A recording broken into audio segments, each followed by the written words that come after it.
الحمد لله رب العالمين والصلاة والسلام على سيد المرسلين أما بعد فأعوذ بالله من الشيطان الرجيم بسم الله الرحمن الرحيم وهو الذي خلق السماوات والأرض بالحق. ګرانو قدرمنو اوریدونکو کتونکو، زموږ د نن د بیان موضوع د حق او د باطل مقابله، د حق او د باطل کشمکش. عزتمنو، کائنات کې الله تعالی چې کوم اصول او قوانین جاری کړي دي، په کائناتی اصولو کې او د الله تعالی په سنت کې یو اهم اصول او قانون په کائنات کې او په انساني دنیا کې د حق او د باطل کشمکش، د حق او د باطل معرکه، د حق او د باطل مقابله، دا د اول ورځې څخه چې الله تعالی انسان پر دې مځکه باندې پیدا کړ، د انسان پر دې مځکه د پیدا کېدو سره سره الله تعالی اول انسان حضرت آدم علیه السلام نبی مقرر کړ، او د هغې سره سره د حق او د باطل دا معرکه او د مقابله شروع شوه. ستیزہ کار رہا ہے ازل سے تا امروز، ستیزہ کار رہا ہے ازل سے تا امروز، چراغ مصطفی سے شرار بولهبی. د حق او د باطل دغه معرکه د انسان د ابتدا څخه را شروع ده، او په هر وخت کې په هر زمانه کې د باطل لشکرو او د باطل قوتو د حق سره ډغرې وهلې دي، د حق سره معرکې کړي دي، او د حق مزاحمت او مقابله کړې ده. د حق او د باطل په دې کشمکش کې او په دې مقابله کې برای خو آخر د الله تعالی د اصول مطابق د حق دی، خو یو وار به دا وپېژنو چې حق څه ته وایي او باطل و چیش ته وایي. حق معنا رښتیا، او حق معنا د حقیقت مطابق او د عدل او د انصاف مطابق. یو شی چې د حق مطابق وي، د حقیقت مطابق وي، او د امر واقعه او د اصلي او حقیقي سچائی سره سمون خوري، هغې ته حق وایي. او باطل د حق مخالف لفظ دی. باطل معنا د حقیقت خلاف، د رښتیا خلاف، د عدل او د انصاف خلاف. قرآن کریم کې الله تعالی دا اصول بیانوي او دا ترغیب ورکوي و انسانانو ته چې انسانان په کار دی سچائی او حقیقت په خپله خوښه باندې اختیار کړي. که دوی رښتیا او حق او سچائی او حقیقت په خپله مرضي باندې انسان خپل کړي، نو دا به د ده دپاره ګټور وي، ده ته به فایده ورکړي. او که ده حقیقت او سچائی رد کړه، د دې انجام به د ده دپاره مضر او د هلاکت غي. لکه سوره یونس کې الله تعالی فرمایي: قل یا ایها الناس قد جاءکم الحق من ربکم فمن اهتدى فانما یهتدی لنفسه.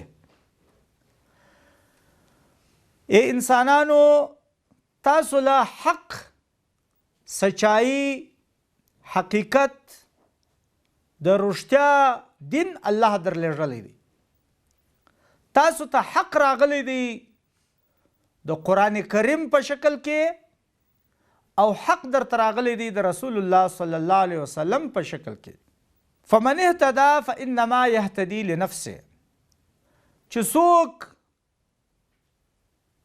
د هدایت لار اختیار کی، د سچایي او د حقیقت لار اختیار کی، نو دا د هدایت لار او سم لار د ځان د فائدې او د ګټې دپاره اختیار کړي. او چې څوک ګمراهي خوښه کی، د سچایي او د حقیقت څخه مخ واړوي، فانما يضل عليها، نو د ګمراهي لار اختیارولو وبال او عذاب د په غاړه دی. عزتمنو، د حق او د باطل مقابله د رښتیاو د حقیقت او د سچایي له دروغو سره، له بدۍ او د شر سره کشمکش او مارکه. د دې مثال الله تعالی په سوره الرعد کې ډیر شایسته انداز او اسلوب کې بیان کړی دی. الله تعالی فرمایي انزل من السماء ماء فسالت اودية بقدرها فاحتمل السيل زبدا رابيا. وی ګوره چې کله الله تعالی باران راووري، نو دا خوړې ویالې او نهرونه دا خپل گنجایش مطابق د باران له اوبو څخه ډک روان سي. چې کله اوبه په خوړو په ویالو کې او په نالیو کې روانې سي، نو خس و خاشاک او ځګونه یې هم په سر باندې راښکاره سي. دغه رنګه چې کله زرګر زیورات جوړوي، نو چې کوم دھات دی ویلی کی پر انګار باندې، مقصد د ګرمولو او د په انګار باندې د شولو د هغه دات خو له هغه څخه ګهڼه او زیور جوړولي، خو چې هغه دات ویلی سي په هغې کې چې کوم کچره وي او ځګ وي، هغه جوش وکړي او برسیره پر ښکاره سي. دارنګه چې کله ترکاڼ لوښ جوړوي، نو هم چې کله دی اوسپنې او داتونه پر انګار باندې ویشي او سری کی او ګرمي کی، نو د هغو د ځګ په شکل کې د هغو پر سطح باندې او پر سر باندې ځګ او کچره راښکاره سي.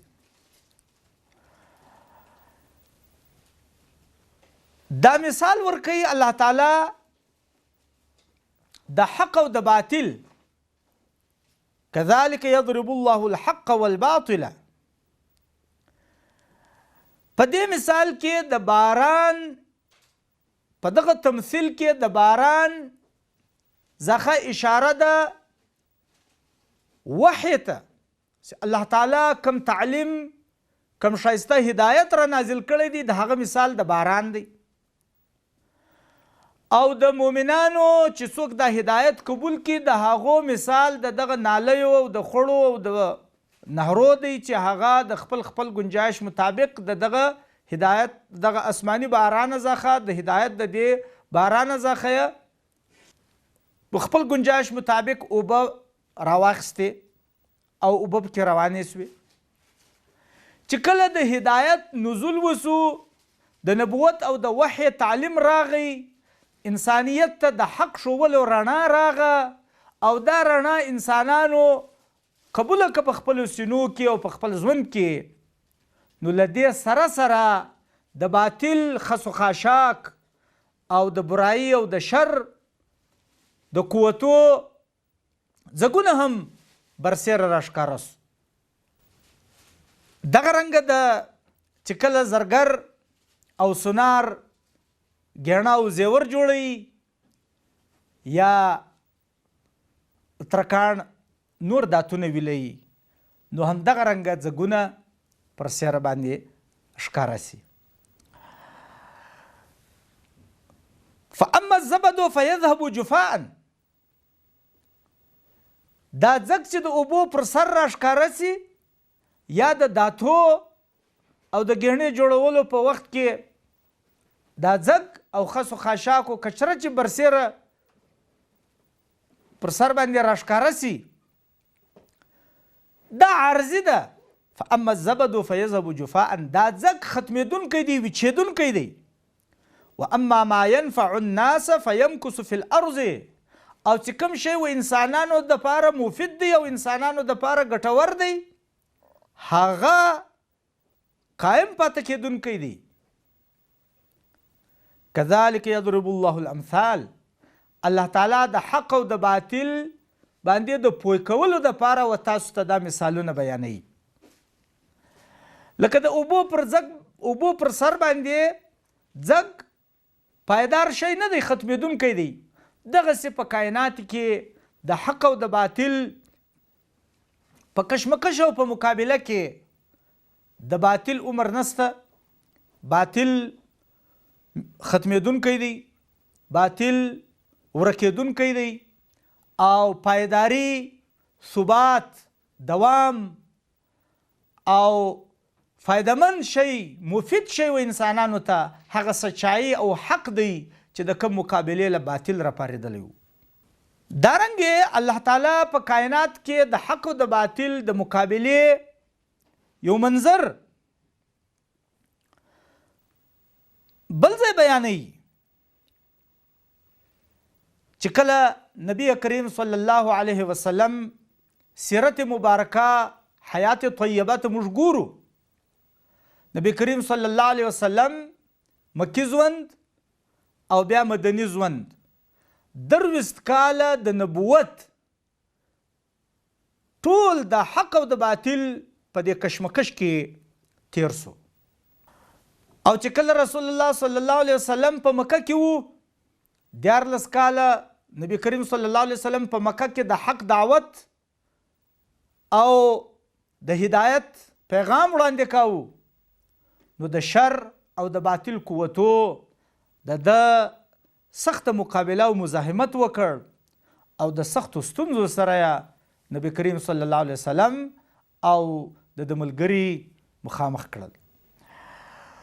خو د دغو ګردو ستونزو او د دغو ګردو تکالیفو مقابله د حق په خاطر باندې نبی کریم صلی الله علیه وسلم وکړه او الله تعالی ورته فرمایي ويحق الله الحق بكلماته، الله تعالی د کائناتی اصول مطابق د حق او د باطل دا کشمکش او مقابله برپا کړه. اوس به الله تعالی ويحق الله الحق بكلماته، الله تعالی به په خپل حکم سره حق ثابتوي ولو كره المجرمون، که څه هم مجرمانو ته د حق غلبه او د حق بریالیتوب نه دی خوش.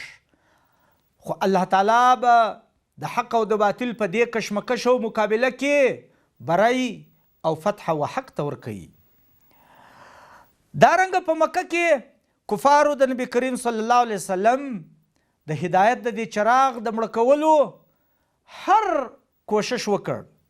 لکه سوره انفال کې الله فرمایي وَإِذْ يَمْكُرُ بِكَ الَّذِينَ كَفَرُوا لِيُثْبِتُوكَ أَوْ يَقْتُلُوكَ أَوْ يُخْرِجُوكَ، دې خلکو چالونه او سازشونه وکړو د کفارو چې تا قتل کی، تا بندي کی، یا د قتل کی او یا د له وطنه وشړي.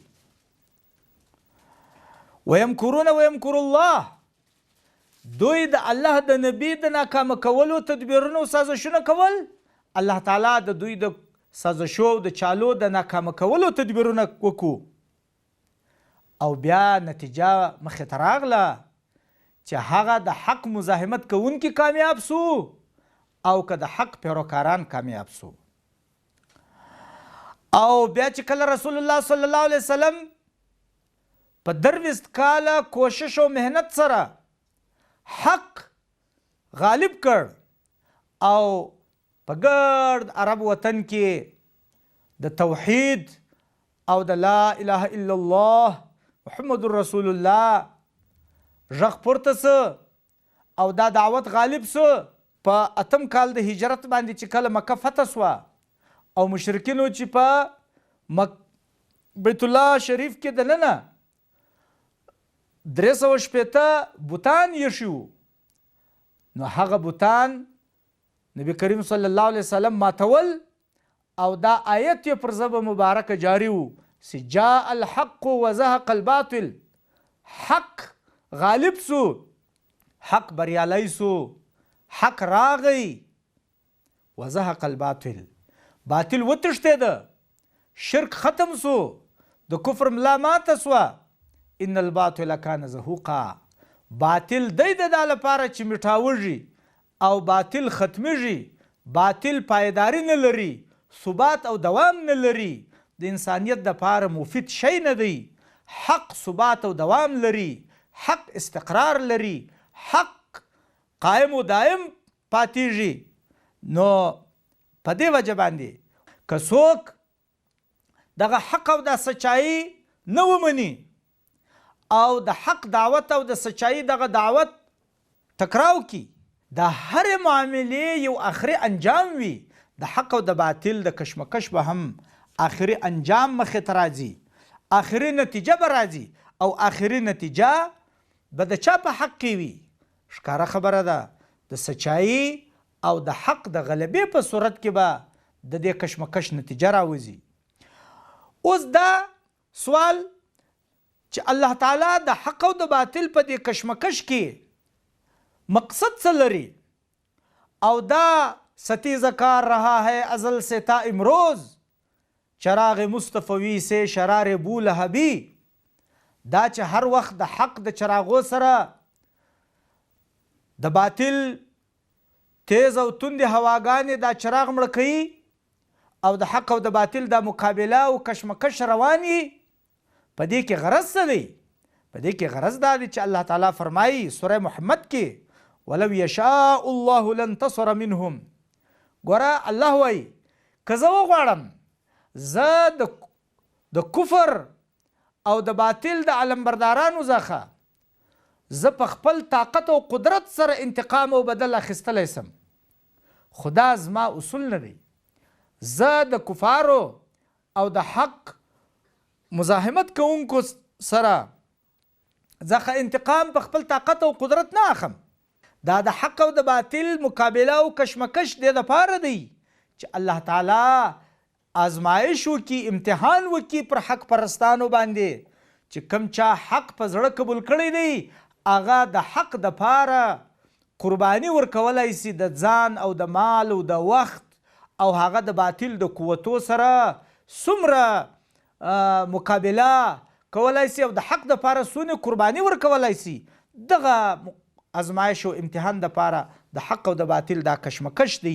په دې وجه سوره حج کې الله فرمایي سخت کوشش او مقابله وکړئ د الله تعالی په لار کې. څنګه چې د مقابلې کولو حق دی هغه حق ادا کړئ. د باطل د لشکرو د باطل او د شر د مخنیوي دپاره خپل پوره وسایل او خپل پوره طاقت او استعداد په کار راوړئ. وچ تباکم دې دپاره الله تعالی تاسو منتخب کړي یاسته. الله تعالی دې موږ ته د حق او د باطل په دې کشمکش او مقابله کې د حق دپاره خپل تمام قوتونه او صلاحیتونه او وسایل په کار راوړل توفیق راکړي. واخر دعوانا ان الحمد لله رب